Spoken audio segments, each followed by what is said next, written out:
বঙ্গবন্ধুর নেতৃত্বে আমরা মুক্তিযুদ্ধ অংশগ্রহণ করেছিলাম। বঙ্গবন্ধুকে আমরা মানি, জাতির পিতা হিসাবে মানি। জয় বাংলা, জয় বঙ্গবন্ধু। জয় বাংলা, জয় বঙ্গবন্ধু।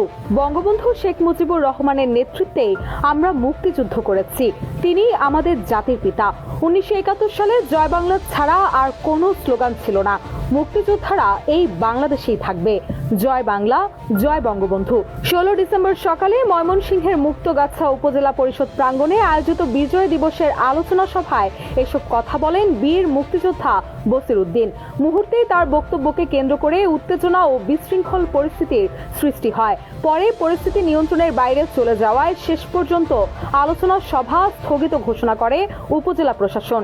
তার স্লোগান ছিল রণযুদ্ধে, সেটি মুক্তিযুদ্ধে কোনো ভাই বলতে পারবেন যে জয় বাংলা ছাড়া অন্য কোনো স্লোগান ছিল না?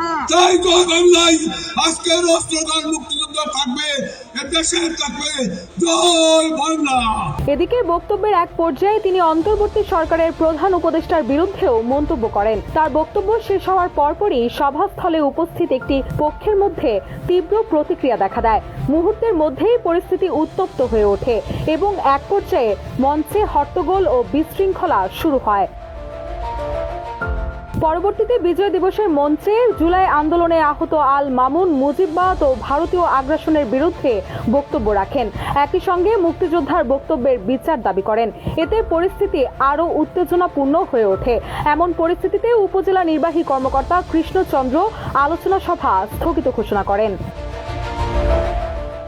এদিকে অনুষ্ঠান স্থগিতের পর মুক্তিযোদ্ধারা সভাস্থল ত্যাগ করলেও জুলাই আন্দোলনের যোদ্ধা ও আহতদের একটি অংশ সেখানে অবস্থান করে বিচার দাবি করতে থাকে।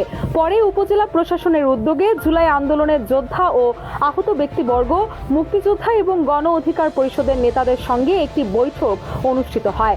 বৈঠকে জুলাই আন্দোলনের যোদ্ধাদের পক্ষ থেকে দাবি করা হয় ঘটনাটি পরিকল্পিত।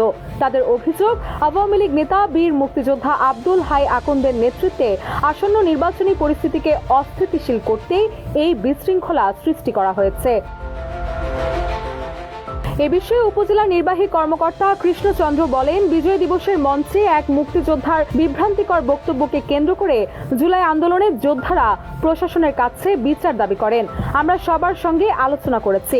বর্তমানে পরিস্থিতি সম্পূর্ণ স্বাভাবিক রয়েছে। রুশা সুর, নিউজ ডেস্ক, ইত্তেফাক।